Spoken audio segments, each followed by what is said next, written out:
Sejumlah korban bentrokan antara tim relawan Aceh dan warga Desa Blangraya, Kecamatan Muara 3 Pidi dirawat di Rumah Sakit Umum Ciditiro Sigli.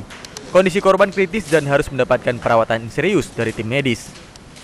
Rumah Sakit Umum Ciditiro sempat merawat 12 orang anggota tim relawan Aceh yang menjadi korban amukan massa. Saat ini masih terdapat 6 anggota tim relawan Aceh yang masih mendapat perawatan intensif dan dinyatakan kritis. Peristiwa bentrokan ini terjadi pada Jumat sore. Warga menghadang rombongan tim relawan Aceh yang hendak mengantarkan seorang anggotanya pulang ke rumah di Desa Blangraya. Insiden ini diduga dipicu kemarahan warga terhadap tim relawan Aceh yang bersitegang dengan tokoh agama setempat. Bahkan sempat beredar isu bahwa peristiwa ini dipicu aliran sesat. Pasca bentrokan, kondisi mulai berlangsung normal. Polisi masih menyelidiki lebih jauh latar belakang peristiwa ini. Dari Kabupaten Pidi, Ilham melaporkan untuk Aceh Video.